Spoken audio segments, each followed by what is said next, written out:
Iran and Taliban ruled Afghanistan had almost gone to war in 1998 after Taliban terrorists killed at least 8 Iranian diplomats and an Iranian journalist at the Iranian consulate in the northern Afghan city of Mazar-e-Sharif.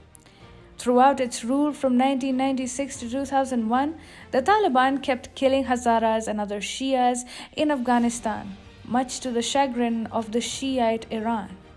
So, you would think that Iran would have opposed the resurgence of Taliban with all its might. But that is really not the case. Iran is divided on this front. It is faced with a choice: oppose the Taliban or support what some hardliners in Iran call a changed Taliban. But why is Iran confused about the Taliban, and how will it affect Afghanistan? Hi, and welcome to TFI Global, the foreign affairs and geopolitical analysis arm of the TFI Media Group. I'm your host Shubhangi, and in this video, I will talk about Iran's Taliban conundrum. Let's begin. Afghanistan has gone to the dogs, with the Taliban once again taking control of the war-torn country. What now? What will be the future of Afghanistan? This is what everyone wants to know. To be fair, with the US leaving behind a lot of vacuum, much depends on the position that Iran will take. Geographically bordering Afghanistan, Iran can either push back against the Taliban and marginalize it, or it can mainstream and legitimize it. However, there is not much clarity about the position that Iran will take. Tehran is itself at the crossroads in terms of its foreign policy. Traditionally, Russia and Iran were good allies. However, of late, Tehran has drifted away from Russia and has warmed up to China. Iran is doing this because its trade relations, especially in terms of Iranian oil, align more closely with those of China. China has been looking to influence Iran's foreign policy by throwing billions of dollars at the Shiite nation. Beijing recently agreed to spend a whopping $400 billion in Iran as a part of a 25-year cooperation agreement with Iran. Within Beijing, there is a strong expectation that closer ties with Iran will compel the Shiite nation to align its policies with China's interests, even in Afghanistan. On the other hand, the US, of course, has zero chances of making friends with Iran or coordinating a strategy in the context of the Taliban takeover of Afghanistan.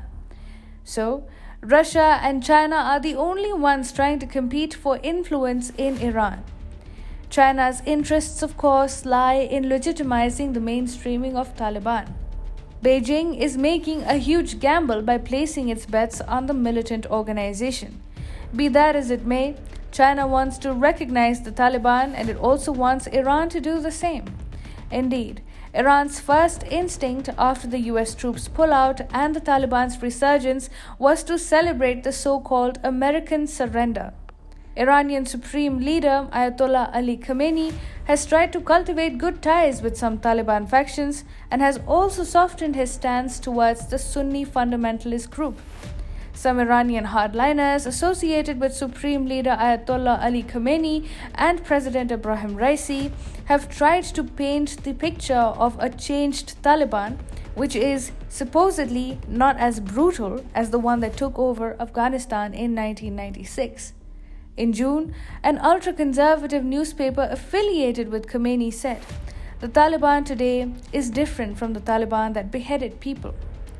Hessam Razavi, the foreign news editor at the hardline Tasnim news agency, which is closely tied to the Islamic Revolutionary Guard Corps, said that there was no war between Shiites and the Sunni Taliban in Afghanistan.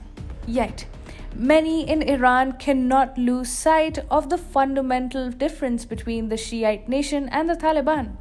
Iran is ruled by the Shiite clergy, whereas the Taliban is a terror network with a long history of killing Hazaras and other Shia minorities in Afghanistan. Ali Khorram, a former Iranian diplomat, has said, "Thinking that the Taliban will come under Tehran's command is tantamount to growing a snake up your sleeve. As far as Iran's national interests are concerned, the liberal government of Ashraf Ghani is 100 times better than a radical ISIS-Taliban government." Moreover, Pro-reform Iranians who have come to form a significant portion of Iran's population are not liking Khomeini's plan to get into bed with the Taliban. So, they are speaking out. On the pro-reform Fararu website, former diplomat Faredoun Majlisi said, "The attacks on various Afghan provinces by the Taliban are part of a conspiracy against Iran." In fact, Jamhuri-Islami, which was founded by Ali Khamenei following the 1979 Islamic Revolution, has made a case for Shia militias rising in Afghanistan to fight the Taliban. So, there are people in Iran who are not letting the country forget the Shia-Sunni divide, which actually forms the basis of most of Iran's foreign policies. They are reminding Iranians how the Taliban hunts down Shia minorities and will eventually continue to do so. Taliban, on the other hand, wants to bring Iran on board because it understands that Iran's consent will help it get mainstreamed. Taliban has been meeting and lobbying with Iranian leaders for the past several months now. It is the Taliban which is trying to show that it is not really averse to religious minorities and is not as brutal as it used to be. However, Iran should not buy what the extremist group has to say. At the end of the day, Taliban is no Hamas. While Iran might rely upon Hamas, which at least has some trappings of a political organization, Taliban is a pure terror network with no political credibility. Iran is faced with two choices: accept Taliban for China's sake and let it get mainstreamed, or oppose it and normalize the situation to some extent in Afghanistan. If Iran chooses to push back against the Taliban, both Pakistan and China would be at a disadvantage, and Tehran itself would end up getting closer to Russia. Recently, Iran went as far as saying that it welcomes India's security role in Afghanistan. Russia too has communicated that it is interested in involving India and Iran in bringing peace in Afghanistan. So, a trilateral involving New Delhi, Tehran, and Moscow to push back against Taliban isn't too remote a possibility. Russia is already looking to build the international North-South transport corridor that would link Russia's Moscow to India's Mumbai with a network of ships, roads, and railways. It would pass through India, Iran, Afghanistan, Azerbaijan, Central Asia, Russia, and Europe. This project will give Iran and the Chabahar port in the Shiite nation a central role, practically bypassing the Belt and Road Initiative. Iran is clearly faced with two very different choices vis-a-vis Afghanistan. If it goes with India and Russia, there will be a strategic pushback against the Taliban.